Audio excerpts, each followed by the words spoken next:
Senhoras e senhores, boa noite. A Associação Palas Atena e o SESC São Paulo, em cooperação com a Unesco, dão as boas-vindas a essa atividade. Meu nome é Fernando Stanziani, eu sou professor e conselheiro da Associação Palas Atena e vou estar aqui acompanhando vocês nesse evento, nesse episódio.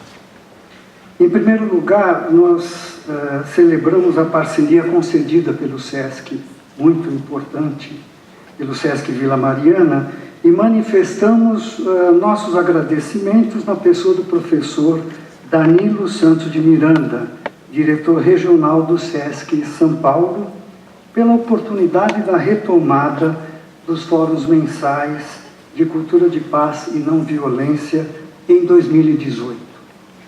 Celebramos a presença da professora Lia Diskin, que é cofundadora da Associação Palas Atena e coordenadora do Comitê de Cultura de Paz e Não Violência, que a partir do ano 2000 iniciou a difusão do Programa de Cultura de Paz e Não Violência concebido pelas Nações Unidas e sistematizado pela Unesco.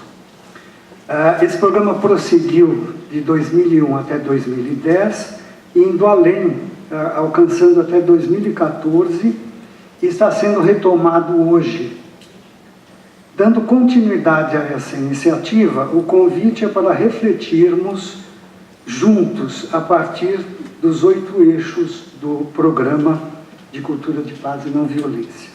E esses 8 eixos estão representados aqui nesse slide, que vocês podem ver, sobretudo aqueles que ainda não têm conhecimento.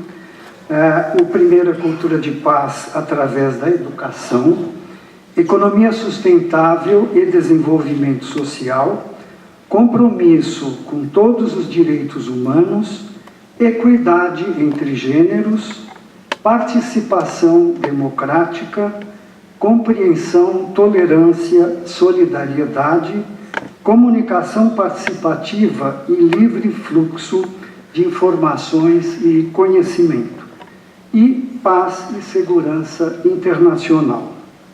A gestação de uma cultura de paz é um fato. Ela atende à necessidade vital de renovação e inovação na forma de ver, sentir e pensar, de avaliar nossas prioridades frente à diversidade de horizontes, consolidar a autonomia no cenário local e global, aliando o poder criativo do humano com o princípio de interdependência que sustenta a rede de vida. Histórico, fundamentos, textos, documentos internacionais, áudios dos 117 fóruns já realizados encontram-se no site www.comitepaz.org.br, que está ali registrado para quem tiver interesse, e estão reunidos na publicação que ali se encontra para download. Todos poderão, se quiserem e tiverem interesse, fazer esse download, que se denomina Cultura de Paz, da reflexão à ação. É um livro muito interessante, está disponível a todos.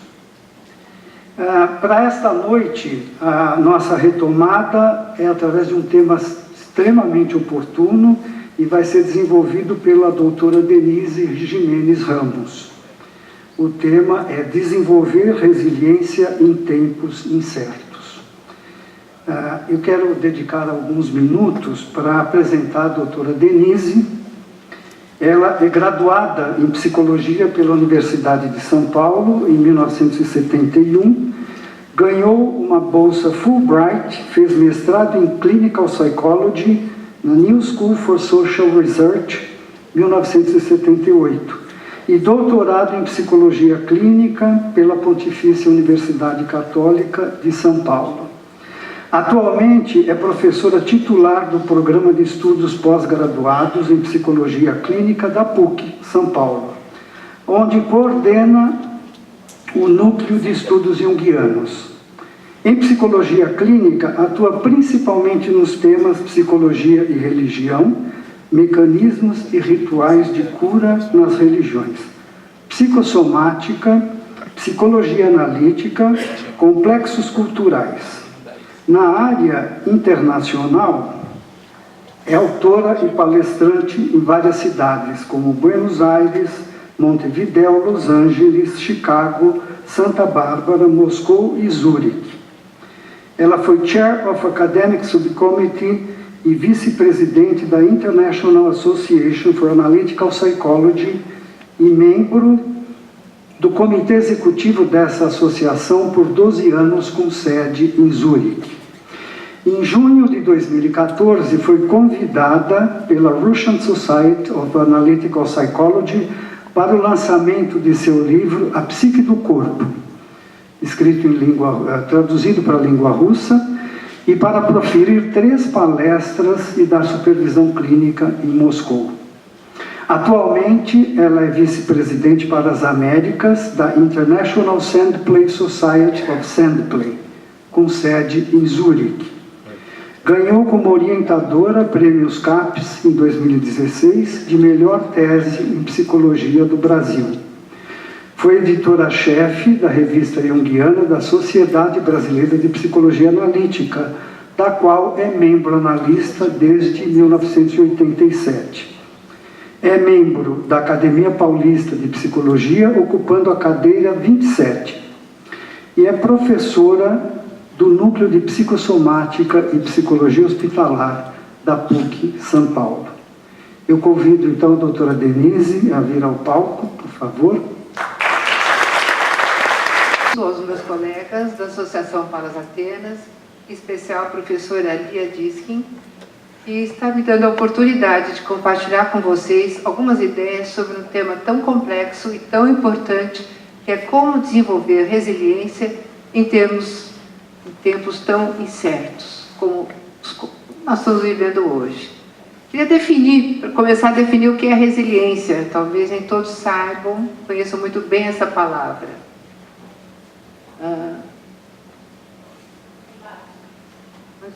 Aqui embaixo, isso. Vou projetando slides, fica mais fácil a gente seguir, né? O que é resiliência? Resiliência é uma propriedade que alguns corpos apresentam de retomar a forma original após terem sido submetidos a uma deformação elástica.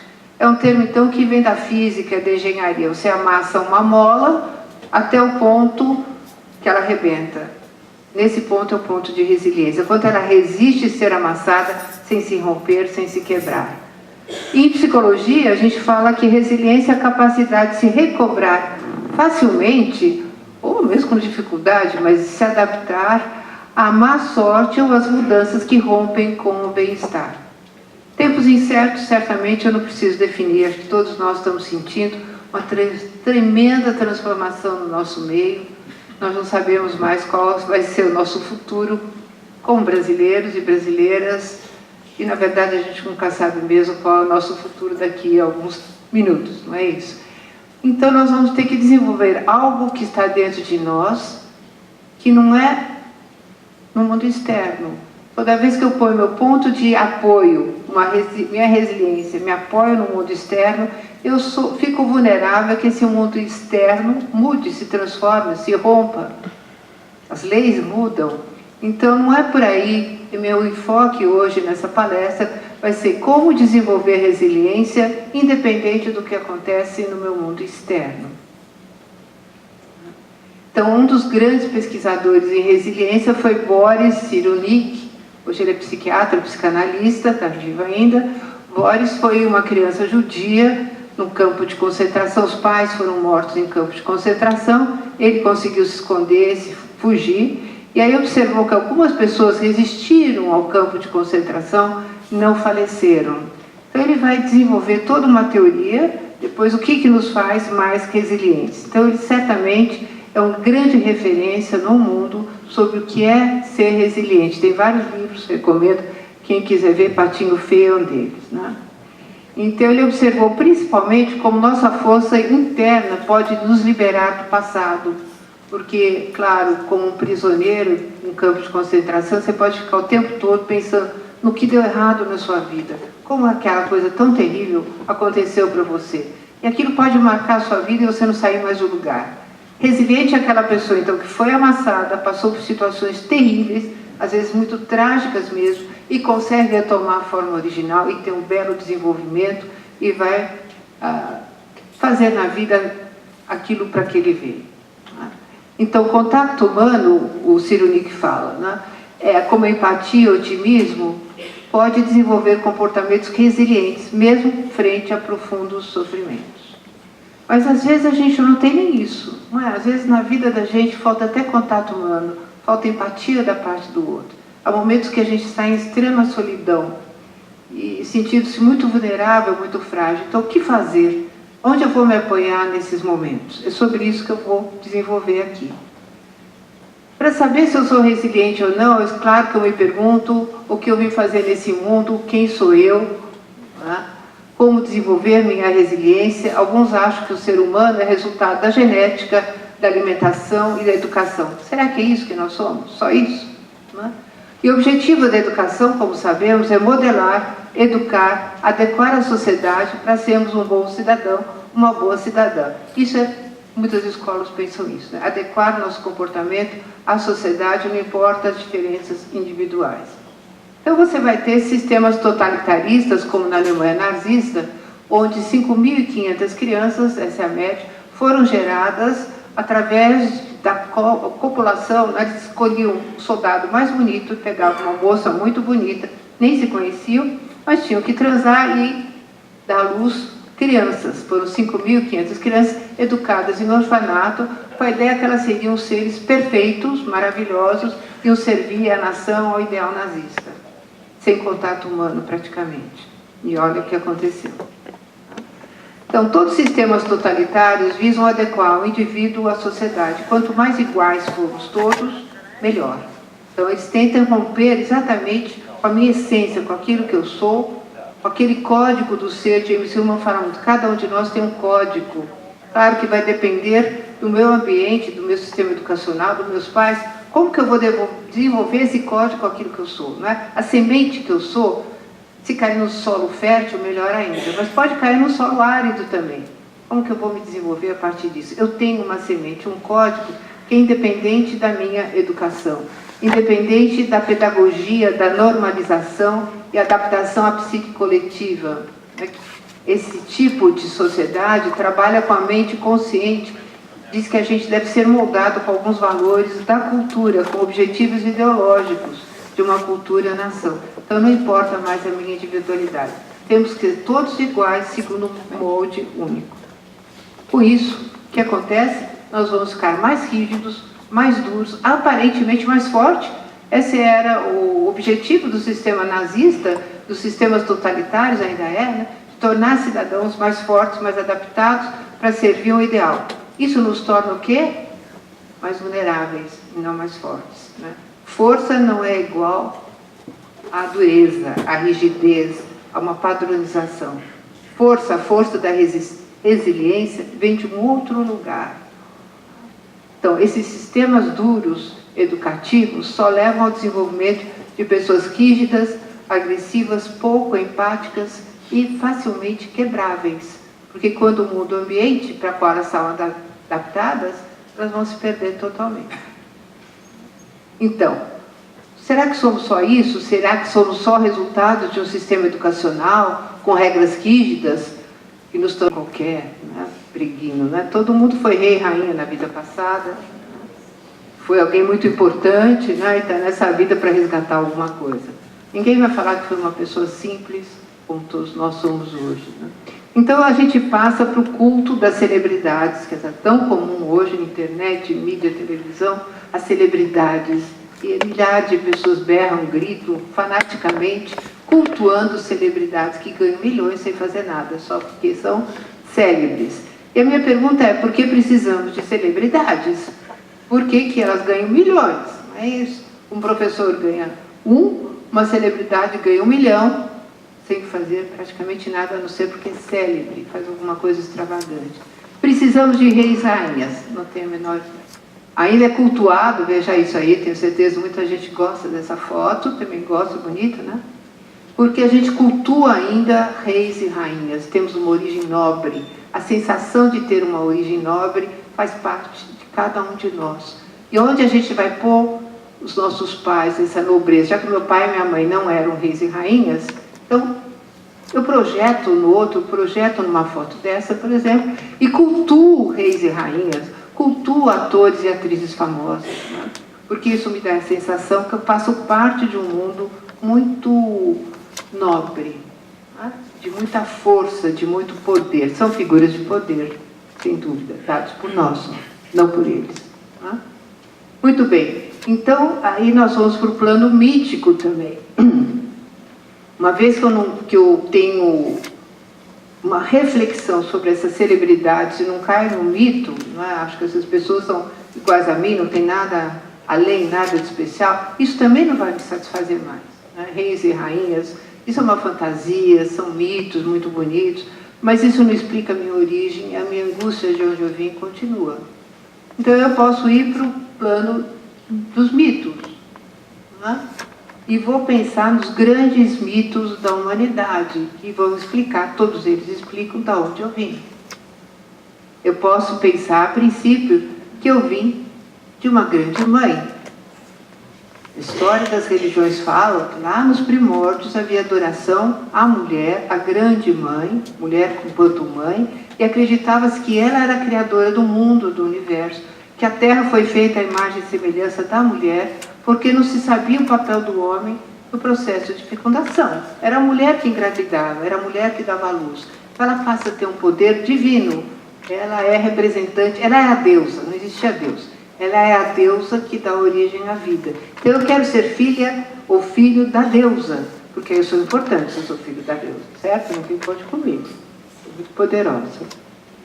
Então, Deus é mulher, as deusas predominam e o poder social é da mulher também. Teve uma era que era assim, né? Então, a gente vai ver imagens muito antigas onde as mulheres predominavam sobre a humanidade. Eu posso imaginar, então, que a minha origem é a origem de uma grande deusa. Uma deusa me deu a luz, eu vim aqui na Terra através dos meus pais, mas a minha origem está na mãe. Então, vocês vejam imagens muito antigas onde predomina principalmente a região dos seios e das nádegas, falando da fecundidade, né? A grande mãe, ela é fecunda, basicamente, né? Então, aqui dando a luz, e muito rápido, veja aqui essa imagem, que interessante, Gaia, até hoje a gente fala terra no feminino, não é? A terra, a Gaia, né?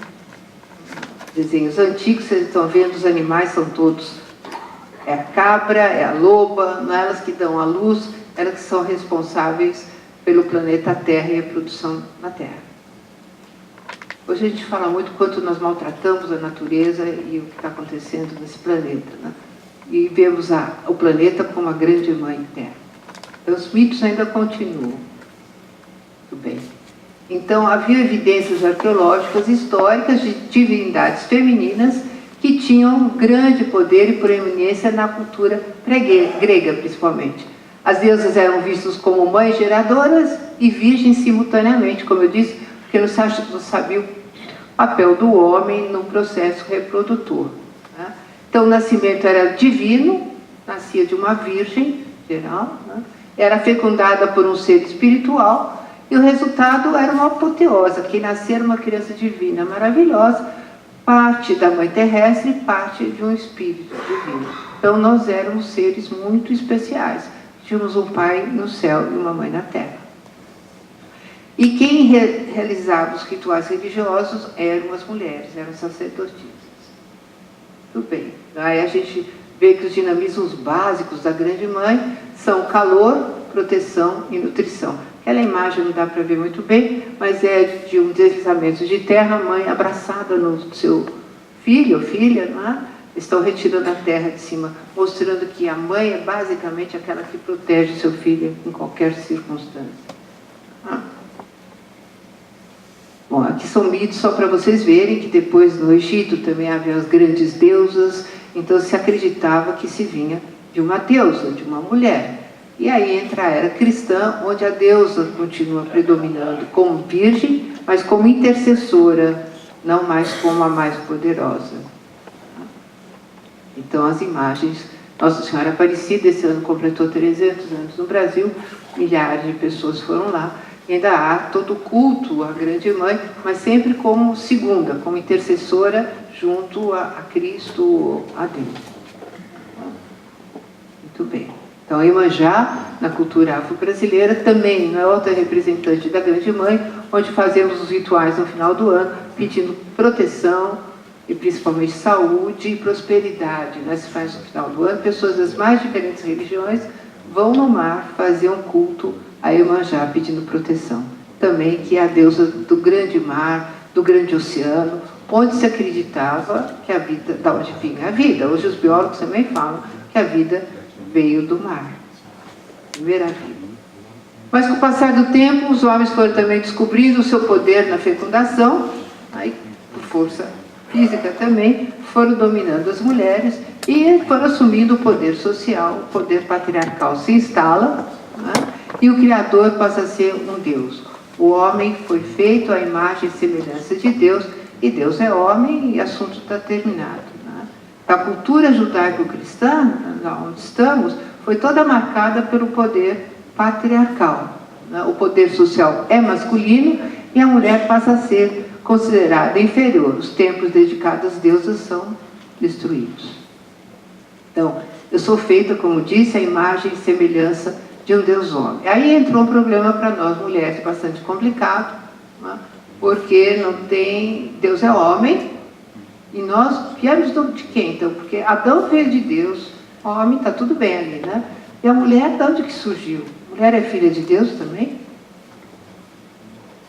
Bom, é feito, como a gente conhece a história, na Bíblia, que foi feita uma cirurgia enquanto Adão está adormecido, que ele reclama da falta de companhia, a mulher veio para fazer companhia a Adão, e é dessa costela de Adão surge uma mulher. A mulher é uma parte de uma costela, portanto ela é ser inferior, veio só para fazer companhia, a origem dela já é torta, né? Isso vai justificar depois, dá um pulo na história, né? Mas só na Idade Média 200 mil mulheres foram queimadas na fogueira, porque eram consideradas bruxas, seres inferiores, perigosos. Não é? Então, a inferioridade da mulher, o massacre que existe em algumas culturas em relação ao feminino ainda está muito presente. Tá? As mulheres vão se sentir inferiores durante muitas e muitas gerações, até hoje lutam para conseguir uma situação de igualdade. Para isso, eu estou falando isso para a gente ter uma ideia do poder do mito. Como o mito determina a nossa consciência e os sentimentos que eu tenho a respeito de mim mesmo. Né? Eu lembro quando era criança, né?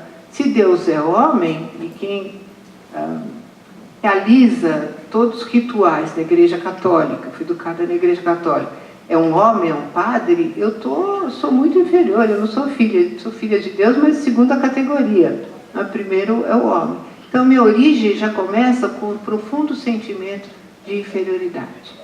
O mito me diz isso. Aí tem a história de Adão e Eva, que todos nós conhecemos, né? Estavam no paraíso felizes da vida, culpada porque oferece a Adão o fruto do conhecimento. A interpretação que eu aprendi quando era criança é que ela pecou, e aí a gente sofre até hoje pelo pecado de Eva. Mas a outra leitura, que depois eu aprendi, estudando história das religiões, é muito diferente. Eva deu a Adão o fruto do conhecimento e da consciência, não é isso? Então, ela mostra para Adão que existe uma consciência, não é que ela quer se tornar Deus, ela quer saber as coisas, ela quer ter consciência. O preço disso, porque no paraíso todo mundo é inconsciente, ninguém sabe nada, né? Mas são felizes. O preço de ter consciência é a expulsão do paraíso, né? E Eva vai ser culpada para o resto da vida do mal que ela fez. Na verdade, mulheres, nós demos a consciência à humanidade, segundo o mito. Mas são mitos. São mitos. E, claro, eu gosto muito dessa pintura, porque mostra uma coisa muito importante. A fonte da minha resiliência está no meu corpo, não posso esquecer do meu corpo. E aqui mostra algo que determina a nossa cultura. Adão está nu e cobre seus olhos. Eva olha para cima e cobre seus genitais. A fonte do pecado, da maldade, de tudo que existe errado, é o corpo da mulher, portanto tem que ser reprimido. Enquanto o homem tem que fechar os olhos para não ver o corpo da mulher, que é fonte do pecado.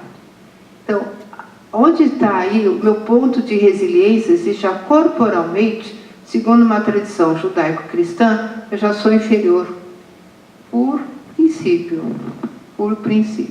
Onde está a minha autoestima, o amor que eu posso ter por mim mesmo, se eu seguir, se eu acreditar nesses mitos, nessas histórias? O homem está muito bem, ele só tem que cobrir os olhos para não ser tentado pela mulher, que é a fonte do pecado. Vocês percebem o problema que temos até hoje, século XXI? Os mitos têm um poder enorme, né, sobre a nossa consciência. Muito bem, andando então um pouco, Adão e Eva vão, cada um à sua moda, ter que pagar pelo pecado cometido e suar para continuar o seu desenvolvimento. Perderam a conexão com Deus e vão ter que fazer sacrifícios, fazer algo sagrado para restaurar a sua ligação com Deus. O ser humano é um ser imperfeito. Ele vai ter que lutar para Deus amá-lo novamente. Em si, ele não tem nenhum amor. O amor é conquistado pelo amor de Deus por ele. Esse é o mito. Estou falando de mitos, hein, gente? Então, é claro que para muitos de nós os mitos não são mais suficientes, né? Nós estamos fazendo uma revisão de toda essa mitologia. Acho que ninguém acredita mais que viemos de Adão e Eva, né? Nós temos todo um conhecimento científico que entra numa outra direção. Os mitos não são suficientes, foram por um certo tempo, e a procura da nossa origem, da nossa fonte, daquilo que nós somos, continua. Então vou para o plano cósmico. Mas será que o cosmos explica alguma coisa? Eu vou para a busca científica da origem do universo e do ser humano. Quanto isso me satisfaz quando eu contemplo o infinito e falo, de onde eu vim? Onde será que eu vim? São 100 bilhões de estrelas na Via Láctea, só na Via Láctea, onde está nosso sistema solar, são 100 bilhões de estrelas. 700 septilhões de estrelas, 1 a 3 trilhões de galáxias. Então, um mal-estar quando eu vejo isso muito grande. Eu fico meio tonta, né? Não consigo, mal conhecemos o sistema solar. E nós somos, o Sol é uma das 100 bilhões de estrelas. Ver tudo isso não aumenta a minha resiliência, desculpe. Né? Não melhora a minha autoestima também, ao contrário. Né? Dá uma angústia enorme pensar nessa quantidade de estrelas, nesse infinito maravilhoso, onde estamos, qual é a minha origem, onde que eu vou me apoiar, afinal de contas. Não posso apoiar no meu pai, na minha mãe, eles fizeram o que puderam e já foram embora, muitos já perdemos nossos pais, não é? Então não é com eles que eu posso contar. Os mitos religiosos também estão passando por uma profunda transformação, não é? Olha, as estrelas também não acho apoio lá, não é? É importante a gente saber que nosso corpo é feito da matéria, né? Da matéria que é poeira estrelar. Né? Nosso corpo, olha que bonita a imagem. 93% do nosso corpo é feito de poeira estrelar. Bonita a imagem. Mas também não resolve a minha angústia. Eu vou continuar tão angustiado quanto antes, sabendo que eu sou parte do universo, que meu corpo é composto de matéria estrelar. Interessante. Né? É uma imagem bonita. Então, aí as galáxias maravilhosas que falam da origem do universo. Né? Posso pensar que eu sou meu cérebro também. Também não apazigua muito a minha angústia, só pensar que dentro do meu cérebro tem 100 bilhões de neurônios. Então, é uma multiplicidade, né? Mas ela tem uma essência. Gente, é tanto neurônio, né? Quando eu estudo neurologia, eu fico mais perdida ainda. É uma rede intrínseca de neurônios, né? E quem sou eu dentro de tudo isso? Eu não posso dizer que eu sou o meu cérebro.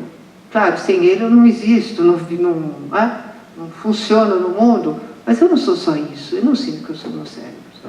É alguma coisa além disso. Né? Eu gosto dessa poesia da Clarice Lispector, que diz: e porque minha alma é tão ilimitada que já não é eu, e porque ela está tão além de mim, é que sempre sou remota a mim mesma. Sou-me inalcançável, como me é inalcançável um astro. Sou-me inalcançável. Bonita imagem. Consigo alcançar a mim mesmo. Eu sabia falar, né? Muito bem. Então, o que fica, então, para nós, quando as explicações são insuficientes? A sensação subjetiva que existe, que sou além do que sei que sou, e sou mais do que o meu ego. Eu sei que eu sou mais do que o meu ego. Eu sei que eu sou mais do que a pessoa que está falando aqui, que está presente nesse momento. Eu tenho uma sensação subjetiva que vim antes de aqui ser e que serei depois de aqui estar. Eu peço licença para contar um caso. Quando eu tinha... Minha filha tinha 5 anos, eu fui visitar a casa dos meus pais, mostrei para ela um quarto e falei para ela o seguinte: aqui eu dormia quando eu tinha a sua idade, 5 anos. Dormia aqui nessa cama, nesse quarto. Ele olhou seriamente para mim e falou: ah, é?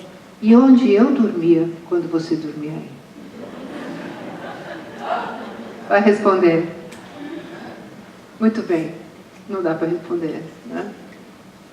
Mas a sensação que as crianças têm, ouvir criança é fantástico, né?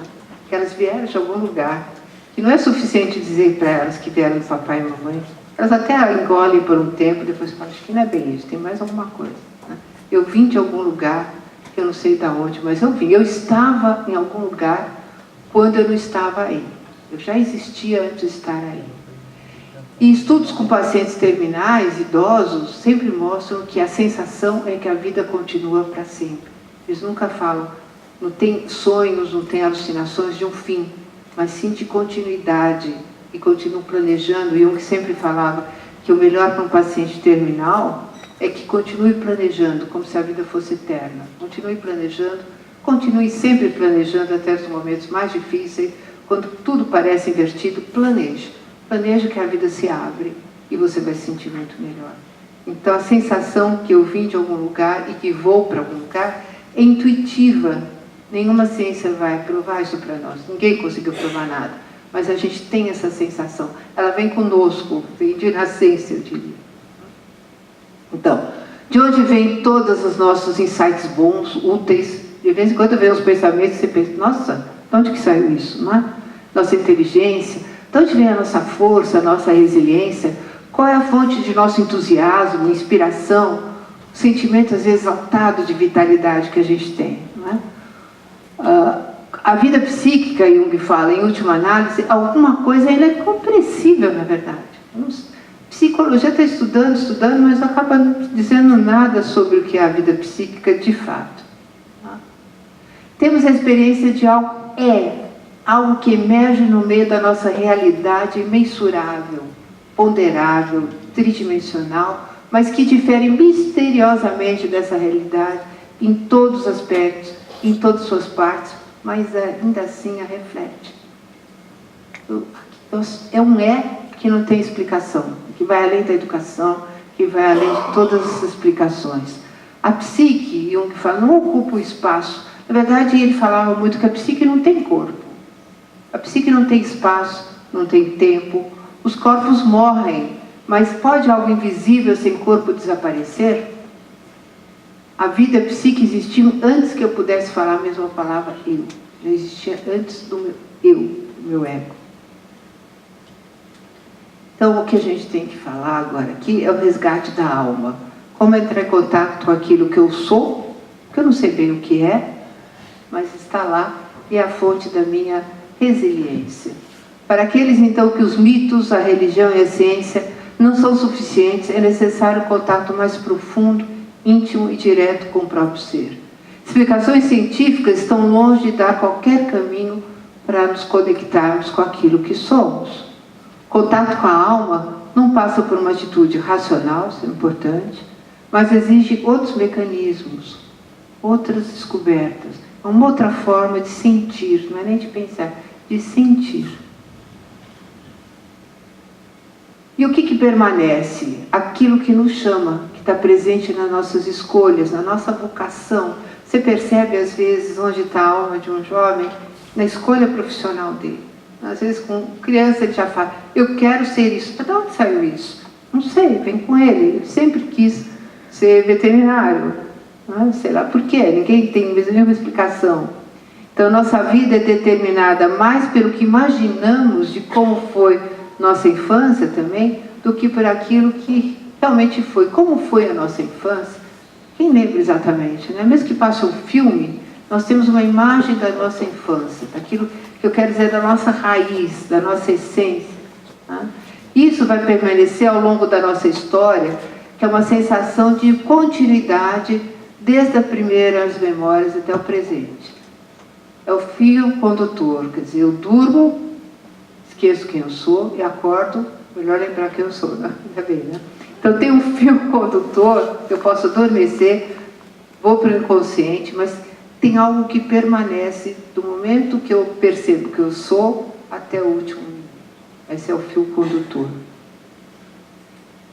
Esse fio é composto de imagens que se iniciam na minha criança eterna. A criança eterna, não como fraqueza, como vulnerabilidade emocional, como ser frágil, não, mas como uma potência capaz de revitalizar nossas fantasias. Então, eu vou me referir daqui para frente à nossa criança interna, como fonte da nossa resiliência. Jung fala do arquétipo, quer dizer, um padrão de comportamento, um padrão de imagens, de sensações, emoções que todos nós temos. Qualquer cultura, você vai ver, tem imagem de uma criança, existe uma criança divina. A criança divina diz respeito a esse eixo muito importante, né, que tem uma origem em mim mesma, narcísica, a gente fala, que vai permitir uma coesão de tudo aquilo que eu sou, de tudo aquilo que eu faço. Trata de uma representação como se fosse um sopro divino, uma integração com a natureza. É um saber intuitivo, não tem lógica. Eu sei porque eu sei. Como que você sabe? Não sei, eu sei. Então tem imagens muito bonitas, cultuadas em diferentes religiões, sobre a criança divina, que é um mistério. Na verdade, nós não sabemos de onde vêm as crianças. Sabemos? Não. Uma família que eu conheço, um menininho chegou para a mãe e falou assim: mamãe, quando é que o João Pedro vai chegar? Já chegou? A mãe falou: que João Pedro? A mãe não estava nem grávida. Que João Pedro? E logo depois a mãe descobriu que estava grávida. E o filho mais velho estava perguntando quando que o João Pedro ia chegar. O filho, criança, 3, 4 anos, já intuiu que estava chegando um outro ser naquela família. Claro que foi batizado como João Pedro, né? Tinha outro nome, né? Então, a criança vai representar, isso é importante, o nosso impulso mais forte, né? O impulso de se autorrealizar. Eu vou me realizar. Eu quero fazer algo por mim mesmo. Eu sinto que eu sou muito importante. Eu tenho uma importância que transcende qualquer valor da sociedade. A sociedade pode achar que eu não sou ninguém, mas eu sei que eu sou importante, que eu tenho uma missão a fazer, eu tenho algo a fazer nesse planeta que só eu posso fazer. Isso é insubstituível. Ninguém é substituível. Acho horrível, né? Nessas culturas totalitaristas, qualquer um pode tomar o lugar de qualquer um, né? As profissões são escolhidas pelo governo e não pelo ser. Isso só gera neurose, só gera angústia e depressões. Eu tenho que realizar aquilo que eu sou e não sei o que eu sou. Eu vou fazendo e vai acontecendo. É uma intuição, né? A criança, portanto, é um imperativo, a criança interna, com possibilidades únicas. Ela tem uma força natural do instinto, né? E ela pode assumir sempre suas possibilidades, múltiplas possibilidades. Nós não somos uma coisa só, nós temos muitas possibilidades. Então eu vou falar um pouco a gente vai ver que em várias tradições religiosas existe a imagem da criança divina. Vou passar rapidamente, mas sempre falando da necessidade da evolução espiritual. Tem, por exemplo, Krishna, que é Buda criança, nós adoramos, né? Os que seguem o budismo, tem adoração à imagem de Buda, já mais velho, adulto, mas também tem a adoração ao Buda criança. No templo Zulai, foi uma vez, lá eles fazem banho do Buda criança. Adoração à criança divina. No budismo, Krishna criança, tem Krishna adulto, Krishna criança. Né? E os ibejis na cultura afro-brasileira, que são as crianças, os gêmeos. Né? E claro, na cultura cristã, o menino Jesus. Quando eu estudei religião, eu sempre me perguntava: Jesus morreu na cruz adulto, por que se adora o menino Jesus? Qual é o significado disso? Por que nós cultuamos o menino Jesus ainda? Depois fui entender por que essa imagem é tão importante, tanto quanto o Cristo na crucificação. Então, a criança é tudo que é abandonado, exposto, e ao mesmo tempo é divinamente poderoso. O insignificante, a criança é o começo duvidoso, mas o final também triunfante. A criança eterna no ser humano é uma experiência indescritível, impoderável, que revela aquilo que nós somos. O nosso valor está na nossa criança interna. Então, ele representa a essência humana, antes e depois.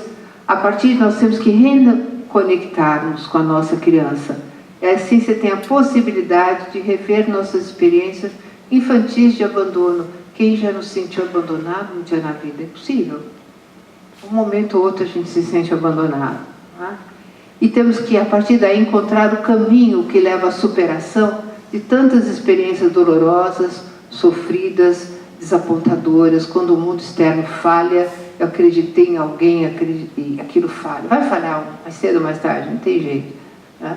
Então, é com a criança que eu encontro o caminho para a superação desses desapontamentos e dessas angústias.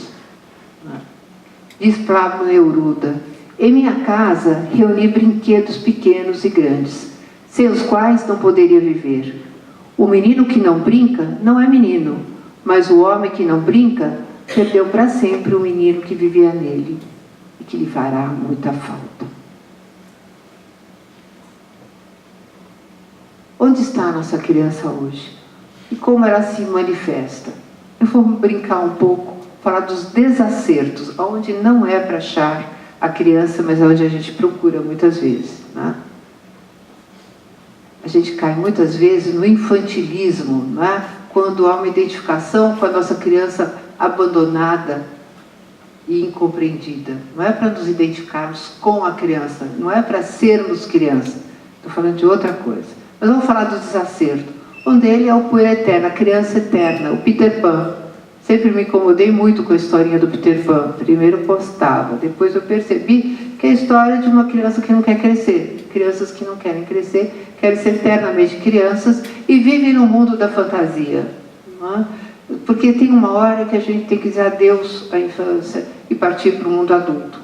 Mas eu estou a falar que a gente parte para o mundo adulto carregando a criança dentro de si, mas não sendo mais infantil. Então, aqueles que estão tão identificados com a criança continuam no mundo da infância, se comportando infantilmente, sem assumir nenhuma responsabilidade. Quer ficar no passado. E quantos de nós idealizamos a nossa infância? Ah, era tão bom quando era criança. Era tão bom o Natal. Só que quando você estava no Natal, na infância, você não estava tão feliz assim, não é verdade? Mas a gente idealiza a infância e acha que lá era bom. Agora, a vida adulta é horroroso. Né? Mentira. E um exemplo trágico disso, desse infantilismo, dessa identificação com a criança, foi o Michael Jackson, um homem super talentoso, né? Que cria uma terra do nunca cheia de brinquedos e convidava as crianças, e aí deu uma enorme confusão, porque ele tinha dificuldades de assumir compromissos com um homem maduro, chegando até, dizem, a abusar de crianças. Então, ele teve uma dificuldade de ser adulto, fazendo cirurgias plásticas inúmeras para continuar eternamente jovem. Não é por aí. Ou você vai se vestir de boneca de criança. No Japão eu vi muito disso, né? Meninas, mulheres adultas se vestindo como bonecas. Ou homens fazendo cirurgia plástica, tem esse tal de Rodrigo, né? Que ele quer ser um boneco e faz cirurgias para virar um boneco. Vejam, não é por aqui, não é por aí. Né? Ou eu vou no carnaval, né? Me fantasiar de criança e viver a minha criança plenamente. Né? Também não é por aí, pode ser muito divertido. Essa foto eu achei ótima. Mas não é isso. E vocês sabem que a canção mais cantada no carnaval é?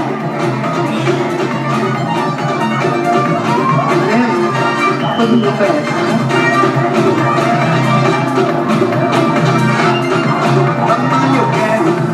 Não é por aí, certo? Mamãe, eu quero mamar na chupeta, na chupeta. Ok, então só para acordar quem estava dormindo. Mamãe, eu quero, mas no carnaval tudo bem, a gente pode brincar de tudo, né? Mas acho que ser essa canção mais cantada no carnaval também significa muito. Quando queremos ir para o carnaval, para a infância, né? Brincar naquela... e voltar a ser criança, onde a gente tem ideia que teríamos todo o carinho e amor do mundo, né? Mas continuamos com a ideia, então, como nos conectar com a nossa criança de fato, a criança interna, sem nos tornarmos uma criança. Tá? A gente se desconectou da criança, como nós vamos voltar a ela. Tá? Soluções anti-angustiantes são muitas. Muitas pessoas se drogam, né? Tomam antidepressivos, álcool. Álcool é a busca do espírito, Jung falava muito, né? As drogas, sem dúvida, levam ao mundo do prazer total, né? Eu tomo uma droga, eu fico no mundo do prazer, um mundo que eu imagino da minha infância, e não vou para o mundo adulto, né? Excesso de trabalho, comida, sexo, esporte, conexões, também são um desacerto, são formas de me desconectar da minha criança. Eu vou para um hiper qualquer coisa, né? Mas principalmente as drogas, parece que são soluções anti-angustiantes, na verdade são soluções que levam à morte em geral.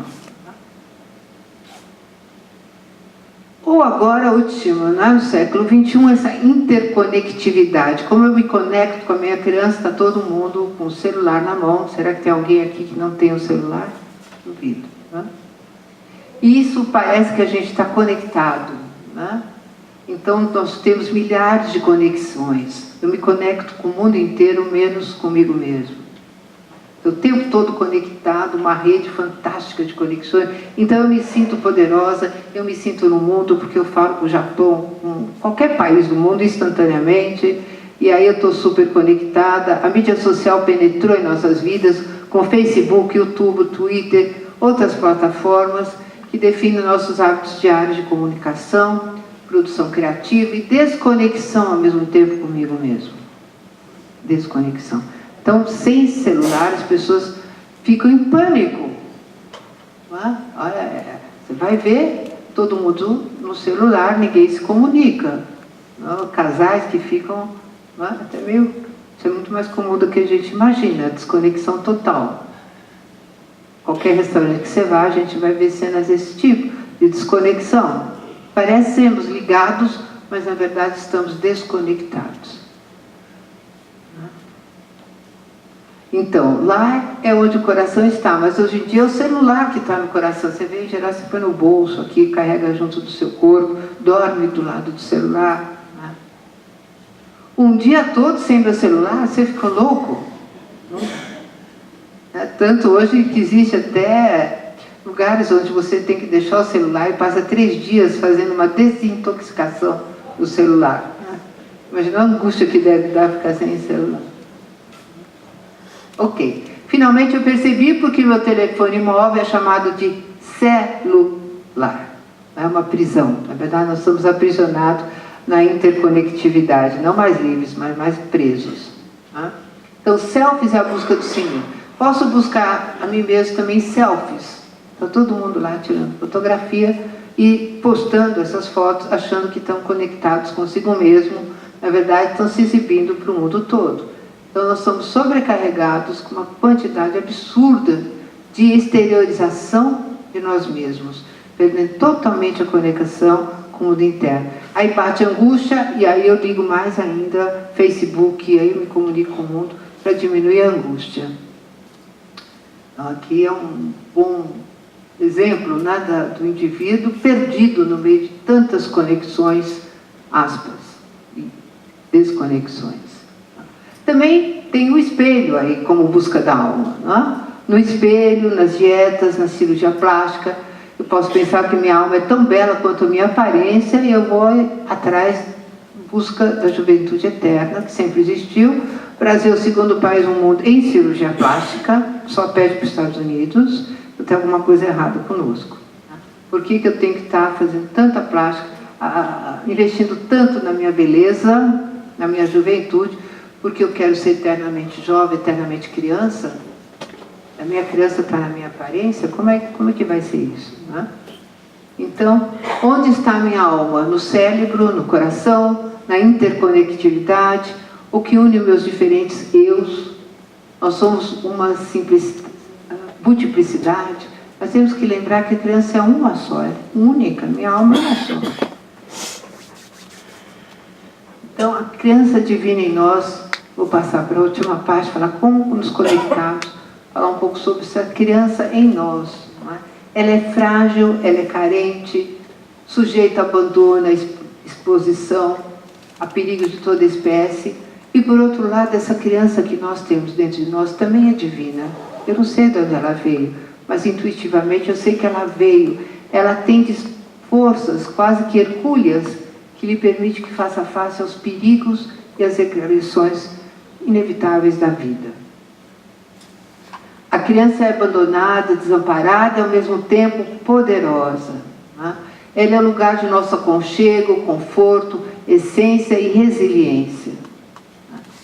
Concluindo, para me conectar com a minha resiliência, portanto, não são suficientes explicações mitológicas, explicações biológicas, contemplando o cosmos, apelar para distrações, como drogas, etc., né? Também não serve. Eu vou sentir, na verdade, usando tudo isso, uma profunda depressão. Depressão, as drogas antidepressivas são as que mais vendem no mundo hoje, com tanta conectividade, não é? Porque eu sinto órfão. E aí, muitas vezes, eu vou para a hora da saudade. Então, eu fico lá pensando como foi bom, que é uma enorme de uma ilusão. Enorme de uma ilusão. Isso é mentira. Eu parto para comportamentos infantos juvenis, regressivos, pessoas se queixam o tempo todo, como era bom e agora não é mais, e parto para comportamentos de risco. Então, o que nós temos que fazer é sermos receptivos à nossa criança eterna. Se acredito que minha natureza vem de meus pais, pouco aberto eu vou estar às influências que regem o meu redor. Precisamos nos reconectar com nossa origem, que vai muito além, como eu tenho dito, dos nossos pais, da nossa educação, da nossa sociedade, dos mitos. Então, como nos reconectarmos com a nossa criança eterna? Eu tenho uma proposta. Fazemos um exercício, uma vivência, para nos reconectarmos com a nossa criança. Tudo bem? Eu vou pedir que vocês sentem confortavelmente. Eu vou pôr uma música primeiro, é uma canção belíssima. Nós vamos ouvir primeiro a parte, eu ouvir a canção, para já entrarmos em sintonia com a criança que é descrita nessa música. Depois eu vou passar por uma vivência onde eu vou descrevendo os passos. Okay?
Menino passarinho.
olhos fechados, em contato com a nossa criança, de uma forma bem confortável. Imagine agora que você está num jardim muito florido, um dia de sol, pássaros. Ao longe você vê uma criança que lentamente se aproxima. Ao chegar perto de você, você vai perceber que essa criança é você, quando era pequeno ou pequena. Tente lembrar bem que roupa que você estava usando, qual era o seu tamanho, seu jeitinho de ser. Lembre de você, criança. Como é a sua fisionomia? Uma criança inocente, ingênua, está começando a vida e ela corre para você. Ela vem correndo e você a abraça, se abaixa para abraçá-la. Vocês dão um abraço muito forte, muito carinhoso. Vocês estavam há muito tempo distantes. Fique com a sua criança, fazendo o que ela quiser. Deixe-se levar por ela. Talvez ela queira te mostrar algo. Talvez ela só queira ficar aconchegada em seus braços. Sua criança foi ferida às vezes pelos outros, às vezes por você mesmo, em comportamentos inadequados, e você às vezes não pôde protegê-la. Mas agora, sem julgamentos, olhe para sua criança com compaixão. Ela te olha com compaixão e compreende. Abraça. Você quer curar essas feridas. Você diz que lamenta se fez algo que a tenha ferido. Lamenta que os outros possam tê-la machucada e você não pôde evitar. Diga-lhe quanto você a ama. Ela é única, ela é incrível, ela deve ser celebrada. Sua presença no mundo é única e abençoada. Ela é uma alegria. Diga-lhe quanto ela o ajudou só por existir.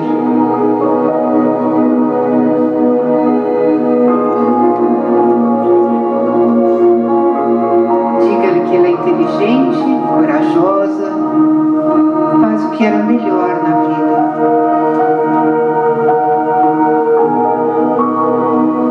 Diga-lhe quanto você está orgulhoso, orgulhosa dela, por ela ter persistido. Apesar dos momentos difíceis, ela continua lutando. Segura junto ao peito, deixe seu amor fluir entre vocês. Fluir através dela, curando-a, enchendo de calor e amor. Ela retribui sorrindo. Quando você deixá-la ir sorrindo, você notará uma luz brilhante ao redor dela. Ela caminha feliz, atravessa uma ponte, segurando essa imagem, segurando a imagem dela.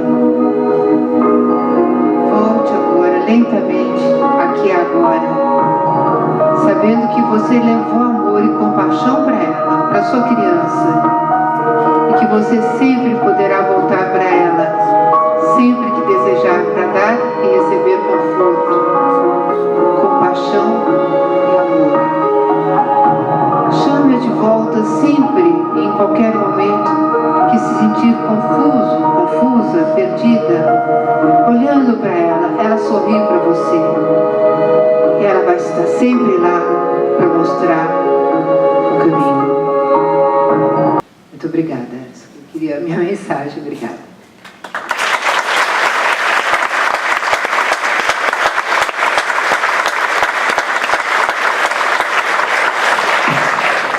Essa frase que eu queria deixar. História não é destino, nunca é tarde demais para ter uma infância feliz. É isso aí, obrigada.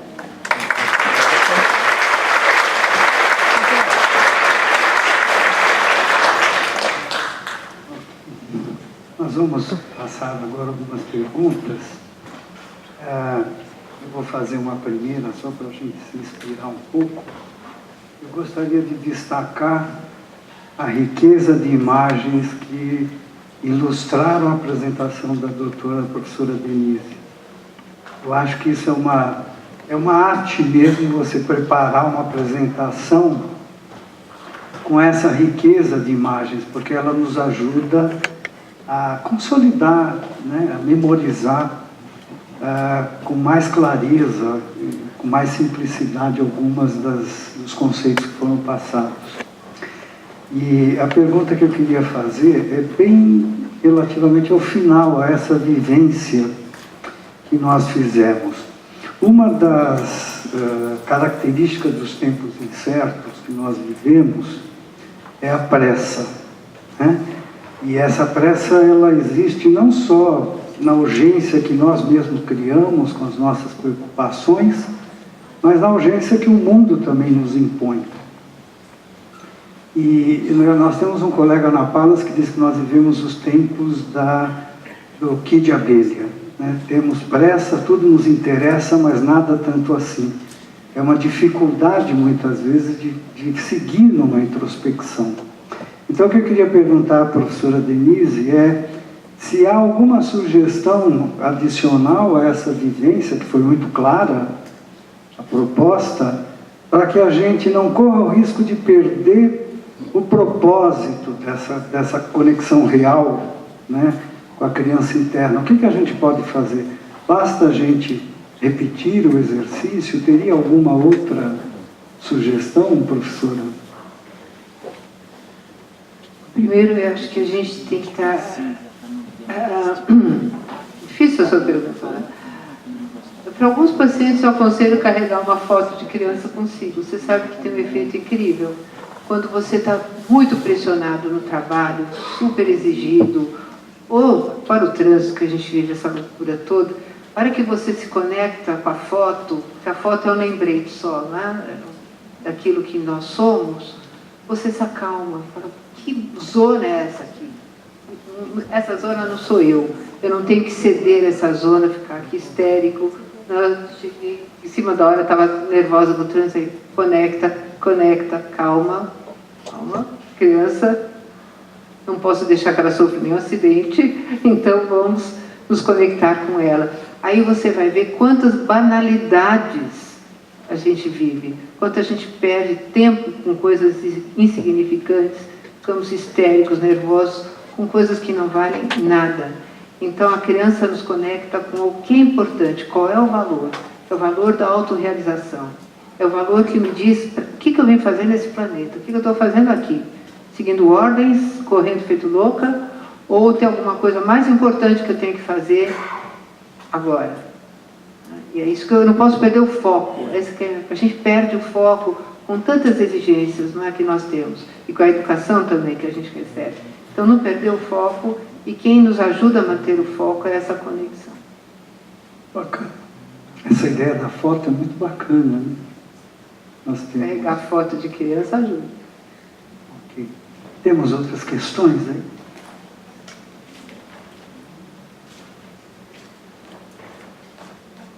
Obrigado. Qual o papel do propósito para a resiliência? Acho que é uma extensão disso que a professora comentou agora mesmo. Não sei se tem algum comentário adicional. Acho que a ligação, não é? Porque de onde vem a nossa força? Isso que eu estou falando. Em tempos incertos, onde tudo está desmoronando, quem a gente acreditava, vimos que não era aquilo. De onde vem essa persistência, aquilo que nos faz continuar, apesar de estar tudo desmoronando, está tudo tão difícil? Às vezes eu vejo fotos de crianças na Síria e aquilo me toca profundamente, né? No meio dos escombros, aquele bombardeio todo, e as crianças estão brincando no meio daquela zona de guerra. Então aquela força, aquela vitalidade das crianças é um exemplo para nós, né? da persistência que elas têm, que nós também temos, mas esquecemos. Alguma outra questão?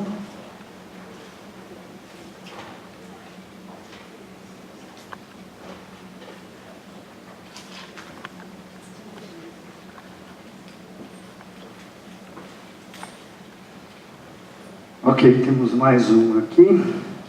O psicopata ou sociopata é uma criança infeliz? Certamente, sociopata ou psicopata é o infeliz. Não sei se, se foi uma criança infeliz. Muitas vezes, as psicopatias são resultantes de eventos traumáticos e de desapego muito forte, né? Os autores todos falam que a criança bem alimentada, a criança que recebeu amor, carinho, que tem um apego muito forte com algumas figuras positivas na vida, vai construir dentro de si carinho e amor pela humanidade. Então, o psicopata é alguém que não tem nenhum amor, nenhuma empatia, não consegue sentir o sofrimento do outro, portanto, ele tortura o outro sem nenhuma dor, né? Ele não sente a dor do outro. Provavelmente, esse ser, né, psicopata, ser do mal, não recebeu nem amor, nem carinho, não teve nenhuma proteção. Mas essa não é nenhuma última explicação para o psicopata. Muita gente não sabe o que torna uma pessoa psicopata. Às vezes é um lar destruído, disfuncional e falta de amor, mas nem sempre. Agora, o psicopata não se sente infeliz, essa é a verdade. Nem feliz, nem infeliz. Ele não está sintonizado nos sentimentos. Quando a imagem ou foto da criança é triste, há outra imagem que possa substituir? Se a foto da criança, você só tem uma foto de uma criança triste, o que você vai fazer para deixar essa criança feliz, então? Não é? Você lembra da tristeza, mas aquela criança que esteve triste um dia sobreviveu.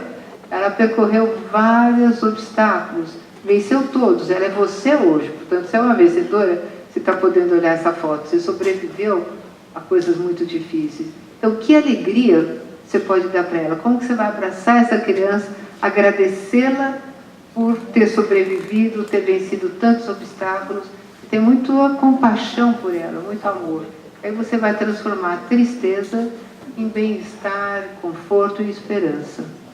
A criança tem eu não toquei no assunto, são tantas coisas, ela é a fonte da esperança, né? E nós não podemos viver sem esperança. Lembre-se que o inferno de Dante, a porta do inferno, dizia: aqui jaz toda a esperança. Sem esperança a gente está no inferno. Então a criança é a fonte da esperança. A criança sempre tem esperança de um dia melhor. E nós temos que ter isso também conosco. Okay, a próxima é: convencemos crianças que ao nascer ampararam toda a família. Vale levar a foto dela? Não entendi. O quê? Também não ficou muito claro. Não entendi. Conhecemos. Convencemos crianças. Desculpe, eu que li errado. Conhecemos crianças que ao nascer ampararam toda a família. Ampararam? É. Vale levar a foto dela? A criança, quando nasceu, amparou, deu apoio a toda a família. Acho que a chegada da criança foi um amparo para a família. Para a família. Claro que vale. Quer dizer, talvez essa criança precisa ver se ela não foi usada pela família como única fonte de alegria da família. De uma forma ou de outra, gente, é a criança, eu quero me conectar com ela, independente da família e da origem que ela teve. Pode ter tido bons pais, uma família que a amou muito, ou pode ter tido maus pais. Independente da família, ela é um ser que veio de algum outro lugar que nós não temos uma explicação. Então é dela que eu estou falando, independente da família. Ok, acho que temos espaço para mais uma questão. Eu vim num fórum de cultura de paz e convivência. Qual a relação da falta de autoestima e do acolhimento da minha criança para a cultura de paz e a convivência? A falta de autoestima, de acolhimento da minha criança, que relação isso teria com a cultura de paz? Cultura de paz tem como base também empatia, o amor pelo outro. Então, para eu participar para eu estar numa cultura de paz, eu tenho que amar primeiro a mim mesma. Não de uma forma egoísta, estou falando como uma forma de centração e de integração. Então, eu tenho que desenvolver autoestima, sim, independente dos outros me amarem ou não. Autoestima pelaquilo que eu sou, que ninguém pode dizer quem eu sou, na verdade. Só eu sei quem eu sou. Então, por isso que eu insisto muito nessa introversão, esse contato com a nossa criança, com a imagem que eu tenho. A partir dela, eu me abro para o mundo, né? Porque ela é a fonte de amor. Aí, desse amor que eu tenho por mim mesma e respeito por mim mesma. Então, se alguém tem baixa autoestima, em primeiro lugar, desenvolva corretamente a sua autoestima. Aquilo que você merece. É uma injustiça consigo mesmo ter baixa autoestima. Por quê? Porque alguém falou que você é feio, não é inteligente, qualquer bobagem desse tipo? Não. Então, primeiro desenvolva o amor por si mesmo, desenvolva a sua autoestima e aí você vai poder ter a correta estima dos outros que te cercam. Não espera que os outros te estimem, te valorizem para você desenvolver a autoestima. É o contrário. Primeiro você tem autoestima, desenvolva a autoestima e depois você vai para os outros. Aí a paz flui naturalmente, porque você vai ter respeito por si mesma e respeito pelos outros. Faz parte da cultura de paz o respeito mútuo. E quase que uma reverência ao ser que o outro é, como eu reverencio o ser que eu sou. Com isso, ninguém pode me maltratar, eu não aceito maltrato, tá? Porque eu tenho que reverenciar quem eu sou, a criança que eu sou, a criança que eu carrego. E isso é respeito, respeito por mim mesmo e respeito pelo outro. E faz parte da cultura de paz. Ok, acho que para finalizar, uma última. As outras eu vou entregar depois para a doutora Denise. Precisamos vivenciar situações limite para pôr em prática a nossa resiliência? Acho que a gente coloca a resiliência em prática todo dia de manhã, quando acorda.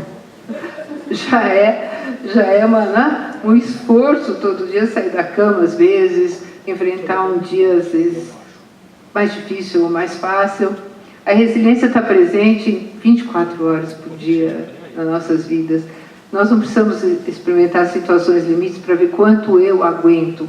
Na verdade, a gente aguenta muita coisa todos os dias. Claro que as situações limites onde seremos testados, não é? Mas isso é melhor você praticar todo dia para não chegar na situação limite já enfraquecido. Não é? Pode ocorrer na vida situações muito difíceis, onde realmente a nossa resiliência é testada. Mas lembrando que história não é destino, né? O que aconteceu no passado não significa que eu vou ter que carregar para toda a vida, já faz uma enorme diferença, né? Me livrar do sofrimento passado e começar uma nova vida todos os dias, aqui agora, todos os dias. Para isso, meditação, a professora Lia fala tanto sobre isso, né? É um grande caminho para aumentar nossa resiliência também, porque eu fico aqui e agora, e não no meu passado. Ok, eu queria agradecer a doutora Denise, né, por essa palestra, que é muito bonita. Quero agradecer a vocês todos a presença aqui nessa noite, nessa retomada dos nossos fóruns. Certamente vocês contribuíram muito para a realização do evento. E a gratidão da Associação Palas Atena e essa parceria com o SESC de Vila Mariana, né, por toda a excelência, de fato é uma excelência muito singular da atenção que nós temos para estes eventos, né? Então agradecemos às pessoas, gestores, muito obrigado. E eu queria informar que no dia 3 de abril, é uma terça-feira, também às 19 horas, nós vamos realizar aqui mesmo a nossa Semana Martin Luther King. É um tributo ao líder pacifista norte-americano, que por coincidência na data também é celebrada os 50 anos de morte de Martin Luther King. Então vocês estão todos convidados para estar presentes conosco aqui. Boa noite, muito obrigado.